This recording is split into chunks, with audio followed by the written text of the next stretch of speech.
Hello students. So in the previous video we had seen about active attacks as well as cyber cafe and cyber crime. So there we saw a few of the tips or the safety or security tips that we need to keep in mind if you're trying to access a system that's present in cyber cafe. So whatever tips like never save your username and password, be alert as who is watching you entering your username and password, clearing history, all this. So these are the few tips what we saw in the previous video. So whatever safety tips that is told there, we should follow whenever we are trying to access our account through the internet that is provided in the public places, whether it can be a hotel which is providing a free internet, or it can be a library or some resort. So we should keep in mind that we need to follow all those security or the safety tips whenever we are operating our system through this internet in public places. So that's the thing what we should keep in mind from the previous video. So now we'll move on with the next topic, that is botnets. Botnets or the fuel for cybercrime. So if we see the dictionary meaning of a bot, so bot is nothing but we can simply call it as an automated computer program or an automated program which is going to do some particular task, often over a network. Okay, so the dictionary meaning of a bot is an automated computer program which is going to do some specific task over a network. Okay, so that's a dictionary meaning you can say. Now if you are coming to our textbook, so botnet is a term used for collection of software robots or bots that run autonomously and automatically. Or other way you can say, botnet is nothing but you can call it as internet connected device. So these devices are infected by malicious code or viruses or some malware with the intention so that the hacker can gain or give access by infecting this malware. Hacker can get an access to your system or your computer. Okay, or another way you can say, which allows the hacker to control those devices. Okay, so we can gain or one can gain the control of your computer by infecting them with virus or any malicious code. After that, whoever is infected, or in other way you can say hacker, can get access of your system. So your computer may be a part of botnet, maybe, but we will never come to know. Or in other way you can say it will be operating normally, so we won't come to know that it is a part of a botnet. Okay, so botnets are often used to conduct range of activities like distributing spam, viruses, and conducting denial of services, or stealing some data. All these things a botnet can do. Okay, so that is what botnet is nothing but you can call it as collection of devices. Okay, which is infected by some malicious program or infected by some viruses, because of which the attacker or a hacker can gain access to your computer or a network also, we can say. Okay, so a botnet you can also call it as a zombie network. Okay, so botnets are also called as zombie network. So it is nothing but, as I told previously, it is a collection of network of computers, okay, which are connected to the internet and infected with the malicious program. So because of this, an attacker, or you can say the cyber criminal, can control your machine sitting somewhere in a remote place, and you will not even come to know that it is controlled by him. Okay, so that you can also call it as a zombie network. So botnet can also be called as a zombie network. So as you know, now there are many people who are out of income. So during all the situation, this botnets have become a source of income for the entire group of cyber criminals. So that is a thing here. Here you can see there is a diagram here. which is telling botnets. This is a diagram which is telling us botnets are used for gainful purposes. So this diagram is telling wherein some of the key terms are there. We'll just see those terms here. So first of all, we'll start with malware. So you can see here malware and adware installation. So what did we say for botnet? Botnet is nothing but collection of internet connected devices which are infected or which are injected by some malware or some viruses or some malicious code. Why it is done that? So that the cyber criminal or the attacker can gain access of your system. Okay, so that's the meaning of botnet. So we'll see some of the term here. To begin with, we have malware. Malware is nothing but some malicious software designed with the intention, or what is the purpose of this malicious software is to damage the computer system without the owner even having any information, or in other way, owner doesn't know only, or without his permission somebody is trying to damage his computer system. Viruses and worms you can say as example for malware. Okay, so malware is nothing but some malicious software. What is the purpose of a malware is to damage the computer system without the consent of owner, you can say. Okay, next one we have is adware. Adware, it is advertising support software which automatically plays. So many a times we have seen this, whenever we play some game in the cell phone, automatically some ads playing, right? So adware is nothing but you can call it as advertising supported software which automatically plays and displays which automatically plays and it is nothing but it is downloading some advertisement into your computer, and also it displays some advertisement into your computer, you can say, or in case cell phone also, right? So many a cases has happened whenever you play some game, automatically some ads come in, right? And sometimes they get downloaded also. That is what downloads advertisement into your computer or cell phone after the software is installed on it or while the application is being used. So some spyware we can say as an example for adware. Next one you have is spam. So spam, many a times we get that, right? That is nothing but some undesirable email, you can say. We are not asking anybody to send that, but still it is coming to you. So you can say as undesired or unsolicited email messages. You can call it as spam. Okay. Next one is spam dexing.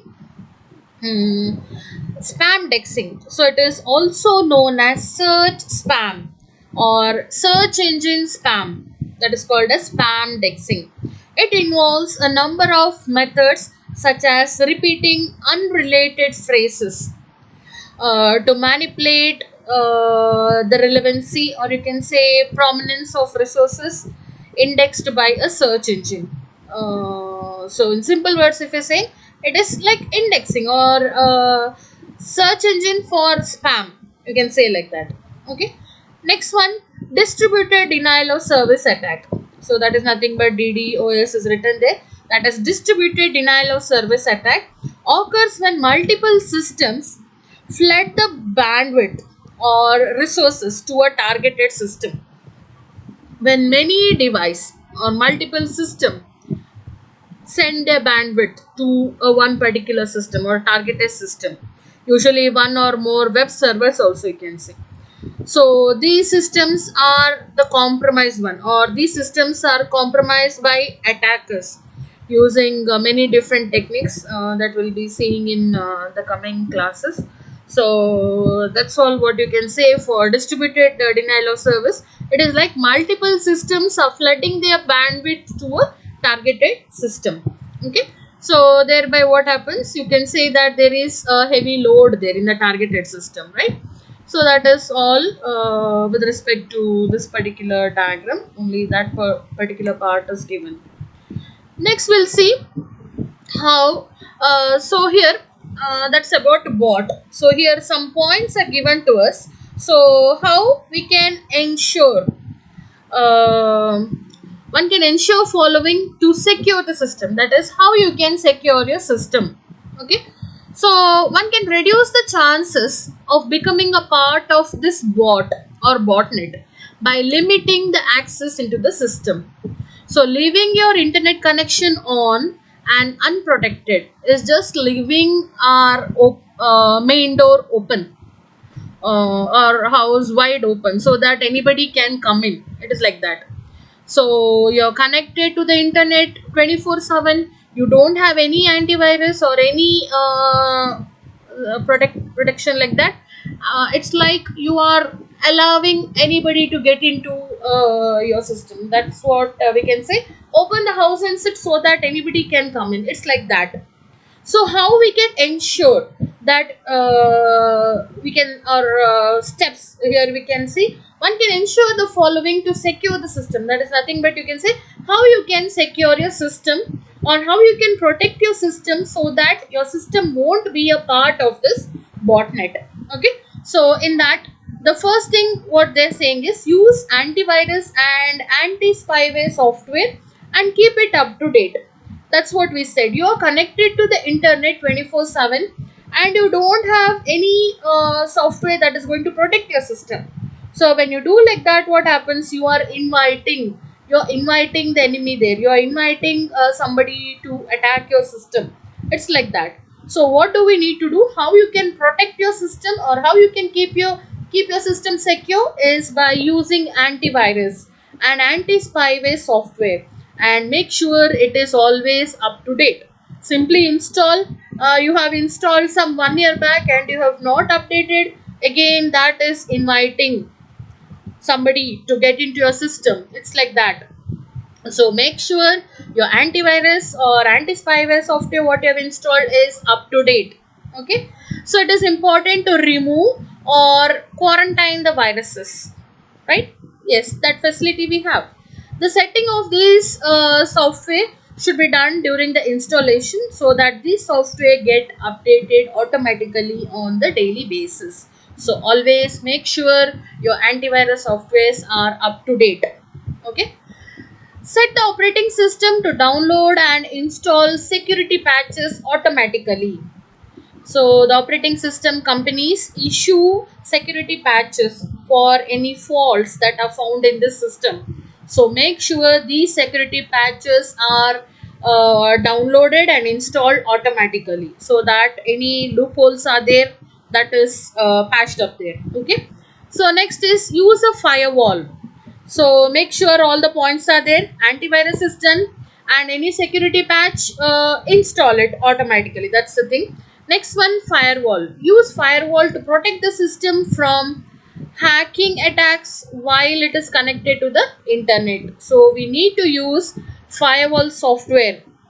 A firewall is nothing but a software, or it can be a hardware that is designed, or the main purpose of it is to block unauthorized access while permitting authorized communication. So firewall, you can say it is a software or a hardware whose intention is to block unauthorized access but allow authorized communication. So it is a device or devices, or you can say set of devices. What is their purpose? You can say it is configured to either permit or it can also deny. So if any unauthorized access is there, it is going to deny. Okay, and also encrypt as well as decrypt or proxy all computer traffic between different security domains based upon some set of rules and other criteria. So firewall is different from antivirus protection. Antivirus software scans the incoming communication and files for some viruses, right? So firewall helps to block all incoming communication from unauthorized sources. So make sure firewall we use. Okay, that's the next thing. And the next point is disconnect from the internet when you are away from your computer. So attackers cannot get into the system when the system is disconnected from the internet. So if you're not connected to the internet, attackers cannot get into your system. Firewall, antivirus, anti-spyware software are not foolproof mechanism for, to get access to the system. So make sure, if you are not friend of your system, make sure you're not connected to the internet. You disconnect it and then go to your work. Okay. Next one is downloading the freeware only from website that are known and trustworthy. So that's also a thing, right? It's not like you can download from any site. There are many sites which inject viruses, right? So you download freeware only from the website that are trustworthy or known. So it is always appealing to download free software, like it can be games or some customized toolbars. We usually download it, but make sure it is from a trusted site or a trustworthy site. Always you have to remember this. Okay. So sometimes what you are downloading, it might be a spyware also. You yourself might be downloading a spyware. All those things can happen. Okay. Next one is check regularly the folders in mailbox, sent items or outgoing for those messages you did not send. Okay. So if you do find such messages in your outbox, it is a sign that your system have infected or has been infected with spyware, or it may be a part of botnet. So this is not foolproof. Many spammers have learned to hide their unauthorized accesses also. So even that can be hidden, but it's a good practice to check what sent items is there, so to make sure that it's not like somebody else has got into your system, or somebody else has got into your account and he has done all those things. So keep in mind about this thing also. Take an immediate action if your system is infected. If your system is found to be infected by a virus, you usually get to know, maybe sometimes some files are not opening. Such kind of things can happen. If you find that your system is infected by a virus, disconnect it from the internet immediately. So that's what we told here also. If you are away from the computer, make sure you have disconnected from the internet. Again the same thing, if you find some virus, disconnect your system from the internet immediately. Then scan the entire system with fully updated antivirus and anti-spyware software. So always make sure your antivirus or anti-spyware is up to date. Okay. So in case virus is infected, disconnect from the internet and scan your entire system. Report the unauthorized access to the internet service provider and to legal authorities. That also might be required in some cases if it is a serious matter. There is a possibility that your password might have been compromised. In that case, change your password immediately. So if infected by virus, make sure you do all these things. Okay. So that is about your topic, botnet. So what do we say? Botnet, you can say, as a collection of interconnected, internet connected devices which are infected by some malicious code, with the intention that your cyber criminal or a hacker can gain access of your system. After that, some terms here. Then followed by that, how you can ensure your system is secure. Make sure your antivirus and anti-spyware is up to date. OS can download security patches automatically. Firewall should be there. And if you're not front of the computer, make sure you're disconnected from the internet. When you're downloading the freeware, make sure you're downloading from secure or some trustworthy site. Okay. Because it can happen that you might find some freeware in some site, and maybe instead of freeware it is just spyware what you're downloading. And also the next thing is, keep checking your sent items, thereby in case if your account is compromised, you will get to know and you can take suitable action for that. And take an immediate action if your system is infected. What do you need to do? Disconnect from the internet, scan the entire system, and in case some serious matter, maybe you have to report to legal authority also. And make sure, the main thing, you change your password. Make sure you do all these things. Okay. Next topic, we going for attack vector. So attack vector.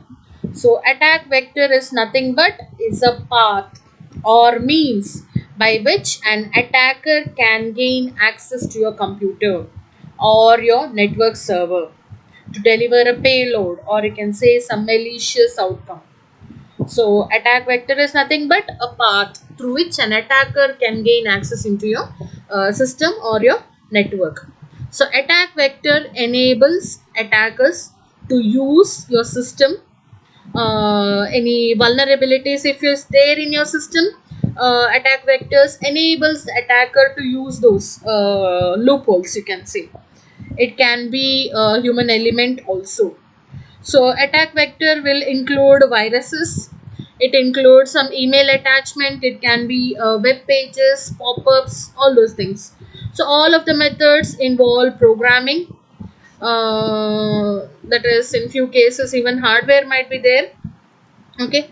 So to some extent, firewalls and antivirus software can block this attack vector. However, no protection method totally you can say as attack proof. A defense method that is effective may not remain so for a very long time, because attackers are constantly updating the attack vectors and seeking new ones. So, with the intention, so their main intention will be gain unauthorized access to computers and servers. So, with that intention, they try out new methods to attack or get access to the system, right? So that's what your payloads can be, or malicious payload can be viruses, or it can be Trojan horse, it can be worms or spyware, anything. Okay, so that is about. Okay, so one second, I'm just okay. So that is about your attack vector. Then one more term that is called as zero day or zero day attack. So just a term there. So a zero day attack is a computer threat, you can say, which attempts to exploit computer applications vulnerability that are unknown to the entire world, or nobody knows those vulnerability, or you can say that are unknown to anybody in the world. Okay, for which there is no fix or patch, you can say no patch is available as of now. So that you can call it as zero day attack. Attack that has happened for which nobody has created any security fix so far, or the attack which is unknown to anybody in the world, that type of attack you can call it as a zero day attack. Okay, so here we have how attack vectors are launched. So here we have some points how this attack vectors can be launched. So the first point in that, it is saying attack by email. So some contents, or you can say some hostile contents, they can be embedded in the message or linked to by the message. Sometimes attacks combined with two vectors, so that if the message does not reach you, the attachment will. So many a times, even you might have come across it, wherein you get some email saying that you have won that, you have won this, so much amount of loan is granted, if you want that you click on this link. You might have also got such kind of emails. So when you click on that, you will be redirected, wherein some fraud or scam might be there, or some malicious action can happen, right? So any link that offers something free, anything, so anybody is telling that they are going to give you this much amount, so who is going to give like that, right? Something intention, the intention will obviously be something wrong. So always be careful with these kind of mails. Never click such kind of mails, because they are nothing but they are doing some malicious activity with you, or some dirty tricks, you can say. So never click on links, such sorts of links. Okay, so attack by email can happen, or through attachments or other files, you can say. Malicious attachments, which is going to install some malicious computer code, The code might in turn install some virus, or the code could be a virus itself, or a Trojan horse, or a spyware. This kind of attachments attempt to install their payload as soon as you open them. So it can happen that malicious attachment might be there. When you click on those attachment, the code will get installed, malicious code might get installed, or viruses itself might get installed in your system. Next one is attack by deception. Deception is aimed at the user, or it can be at the operator as a entry point, or a possible entry point, or a vulnerable entry point. So it is like you might be having a secure place, but in one of the gate it might happen that there is no security person standing. So obviously that will be the best place to enter, because nobody is there to question you, right?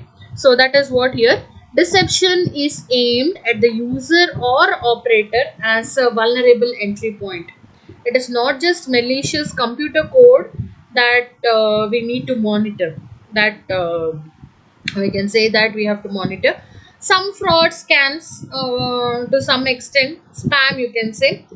Some such like wherein you require some unwriting cooperation of the computer's operator, which can be done. All this. So these are nothing but some deception you can say, that are often an attack vector also. Okay. Next one is hacker. As we have already seen, hacker, or you can say as cracker, they are nothing but formidable attack vectors, because unlike some malicious code, here people are flexible and they can improvise, they try out new techniques. So they use variety of hacking tools and some social engineering to gain access to the computer, as well as some online account. They often install some Trojan horse to do, or you can say to get into, or to get an access of your computer. Okay, so that's about your hacker, wherein hacker is a one who is technically a sound person. He is having a knowledge about all the technical terms. Next one is heedless guest or attack by web page. So these kind of things we might have come across many a times. Some websites, some we call it as counterfeit websites. I think recently, maybe few months back, Flipkart, there was a similar site, very similar, but only thing when you're looking at the URL there, instead of Flipkart, it was FLIP, it's just FLIC or something like that. Just a small change. Entire page is similar to Flipkart page. So it is like easily trying to fool people. So and along with that, they say so much of offer, that thing, that this, it's like attracting people. So usual mentality of human is when somebody says that this much of offer, this much amount is reduced, all those things, so we divert there, right? So that's what counterfeit websites are used to extract personal information. Such websites, they look like a genuine website, but they are not, they are just imitation of the original one. So if anybody has come across that, they might just you can just try to recall. The site was exact similar, so many of those sites might be there, you can just check out. You can just check out like counterfeit websites. Okay, so same site as the original one, but their intention there is to gain information, personal information. So in case it happens so that you have ordered, or you have selected some item, so if you're doing some online transaction wherein you're entering your card number, all those things, so easily they get all your information, right? So it is a very easy way to get all your information. One may think, or you may think that you are doing business with someone you trust, but reality is you're giving your personal information like your credit card number or expiration date, right? You're giving your address. So these can be used in a wrong way also, right? So and also some pop-up web pages may install some spyware or adware, all those things. So these are called as heedless guest, unwanted, right? But in this case, some counterfeit website, you yourself you're giving all the data, so you have to be very careful with all those. So any sites of those sort which is telling you that if the original price is 10,000 and if they are ready to give you at 1,000, so just think whether it is genuine. Who will want to give you any product at that less money, right? So that is something, a trap. So never fall into such kind of things. So that's what was there in that site also. Same Flipkart, but they were giving some cell phones, some 10,000 rupees cell phone they were giving for 2,000 something. So obviously people will click on there, they give their details, card details, all those things, and later they get to know instead of cell phone they might get a box filled with stones or something like that. So that is how people trick or people trap others. So always be careful. Just don't see the design, check the URL part also. What is the URL of that site, whether it is a genuine one or a fake. So make sure you check all those things. Okay. Next one is attack of the worms. Worms here. So many worms are also delivered as email attachment, but network worms use holes in network protocols directly. Any remote access services like some file sharing you might be doing is likely to be vulnerable to this sort of worm. So should be very careful. In most cases, what happens? A firewall will block system worms. Many of the system worms will in turn install Trojan horses and all. So next they begin to scan the internet from the computer they have just infected and start looking for other computers to infect. So if the worm is successful, it is going to propagate rapidly. The worm owner soon has thousands of zombie computer to use for more of its malicious task. So that is about your attack of the worms. Next one is malicious macros. So Microsoft Word and Microsoft Excel are some of the example that is going to allow macros. So macros does something like automating a spreadsheet. So again, they are also used for some malicious purposes. So if one is using P2P software, then a system is more vulnerable to hostile exploits like this. Next one is called as sneakware or firstware. It's a software that adds hidden components to your system. Okay, or you can say a spyware is the most common form of firstware. So it is bundled with some attractive software. The sneakware often hijack your browser and diverts you to some revenue opportunity that the firstware has set up. That is, it is going to redirect you to somewhere else. And the last one you have is viruses. These are the malicious computer code that might get into your system either through email attachment or through some downloaded files, all those things with the intention to get your data or alter some data in your system, or may not allow you to access your files itself. Okay, so that is about your viruses. So these are the different ways how attack vectors are launched. So this is an important question, so please make a note of this. So thank you.